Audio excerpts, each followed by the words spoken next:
भारत पाकिस्तान के बीच युद्ध की स्थिति को देखते हुए पूरे देश में सतर्क रहने की सलाह दी गई है। कन्नौज जिले के पुलिस लाइन परिसर में मॉक ड्रिल करके कैसे हमले के समय बचाव किया जा सके, इसका एक ट्रायल रन किया गया। तस्वीरों में आप देखिए।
देखिए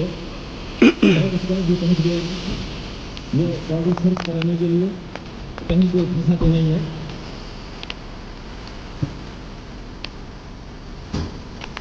हवाई हमला होता है।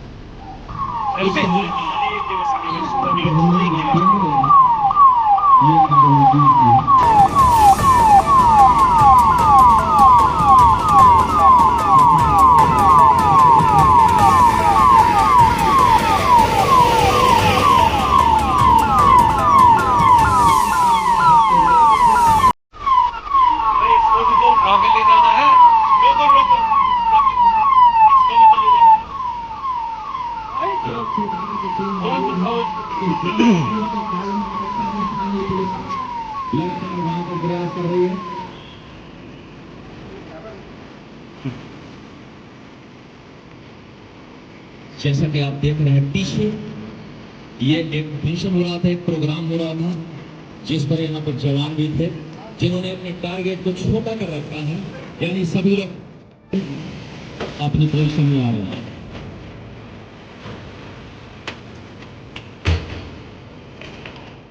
और फिर आप लोगों ने क्विक कार्रवाई किया था जिसमें फंसे हुए लोगों के बाद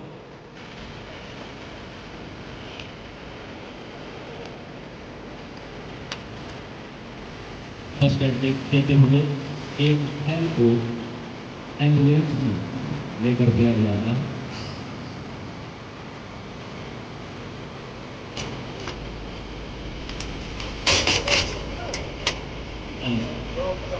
एम्बुलेंस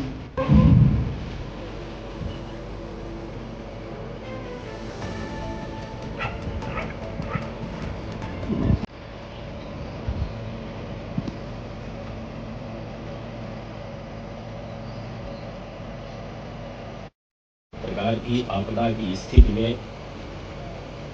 हमारी क्या तैयारी है, नागरिकों को हम किस तरह से सुरक्षा दें। पुलिस लाइन में मॉक ड्रिल का आयोजन किया गया। इसमें आप लोगों ने देखा कि एक सिचुएशन क्रिएट की गई और उसमें जो आगजनी हुई, हमारी जो रेस्क्यू की टीमें हैं जिसमें हमारे बहुत सारे सहभागी हैं, हमारे आपदा मित्र हैं, हमारे एनसीसी के जवान हैं, हमारे एसपीओ हैं, फायर सर्विस का कंपोनेंट है, जनपद स्तर का जो पुलिस बल है और साथ साथ हमारी डॉक्टर्स की टीम है। तो इन सब ने के जो अपने अपने दायित्व हैं, उन दायित्वों को किस तरह से इन्होंने निर्वहन किया, किस तरह से ठीक तरीके से हमको रिस्पॉन्ड करना है, पहुंच करके इन्होंने जो घायल थे उनको किस तरह से ग्रीन कॉरिडोर बना करके अस्पताल पहुंचाना, जो कैजुअलिटी है आपने देखा कि हाई राइज बिल्डिंग से कैजुअलिटी को निकाल करके और उनको समुचित स्थान पर पहुंचाना और लोगों को वार्न करना कि किस तरह से जो निर्देश हैं जो अभी हमारे अधिकारियों ने बताया कि किस तरह से सुरक्षित इन स्थितियों में रहना है। अभी हम लोग पूरा जनपद शहर में जाएंगे जिलाधिकारी महोदय के साथ और सारे मजिस्ट्रेट्स और पुलिस अधिकारी और हमारे एसपीओ और अन्य जो हमारे आपदा मित्र हैं सभी के साथ शहर में एक फ्लैग मार्च होगा और लोगों को 8 से 8:15 बजे तक एक ब्लैकआउट जो मॉक ड्रिल है उसकी वो होगी। आपको बताया गया कि किस तरह से हम लोग उसको पूरी तरह से ब्लैकआउट करेंगे। उसमें न केवल बिजली काटी जाएगी बल्कि सभी को हिदायत दी गई है कि किसी प्रकार के इन्वर्टर नहीं जलाएं, किसी प्रकार की माचिस नहीं जलाएं, कोई मोमबत्ती नहीं जलाएं, यहाँ तक कि मोबाइल वगैरह की लाइट का यूज़ नहीं करें। इसके साथ साथ जनपद में जो हमारे वाइटल इंस्टॉलेशन है, एफएसएल है, एफएफडीसी है, मेडिकल कॉलेज है, हमारे जो रेलवे स्टेशन है, बस अड्डे हैं, एक्सप्रेसवे है, यहाँ पर भी मॉक ड्रिल के ही क्रम में पुलिस व्यवस्था की गई है। तो ये जनपद स्तर पर जो निर्देश थे उसके क्रम में आज ये मॉक ड्रिल का आयोजन किया गया, जिसमें आप लोगों ने देखा होगा कि हमारे जनपद के सभी जो कंपोनेंट हैं उन्होंने चढ़ बढ़ करके हिस्सा लिया और एक अच्छी प्रकार से जो एक ड्रिल होनी चाहिए, जो हमारी तैयारी होनी चाहिए, उसका यहाँ पर प्रदर्शन आप लोगों के सामने किया गया। ये लोग तो मेरी है नहीं। तो सर आज तैयारी है सर मॉक ड्रिल की और किस तरह के संदेश है और क्या कुछ तैयारी है? कि भारत सरकार के निर्देशानुसार हम लोगों ने आज मॉक ड्रिल किया है, जिसके बारे में कप्तान साहब ने विस्तृत रूप से पहले ही बता दिया है। एक दूसरी चीज़ महत्वपूर्ण बताना चाहूँगा कि जनपद कन्नौज का जो मुख्यालय है वहाँ और तिरवा में अभी रात को 8 बजे से 8:15 के बीच में ब्लैकआउट होगा, जिसमें नागरिकों को परेशान होने की आवश्यकता नहीं है, सावधान रहने की आवश्यकता है। इसी तरह छिबरामऊ में हम लोगों ने जो प्लान किया है वहाँ पर शाम को 7:45 से 8 बजे के बीच ब्लैकआउट होगा। वहाँ के नागरिक और व्यापार मंडल सभी लोग जो है जागरूक रहेंगे, किसी प्रकार के लाइट इत्यादि का प्रयोग नहीं करेंगे।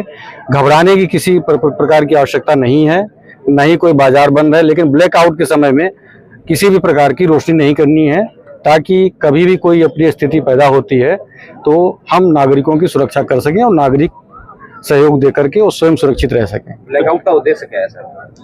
ब्लैकआउट का उद्देश्य नागरिकों को जागरूक करना, उसके बारे में बताना, ताकि वो घबराएं नहीं, कभी चिंता न करें और मनोवैज्ञानिक रूप से मजबूत रहें।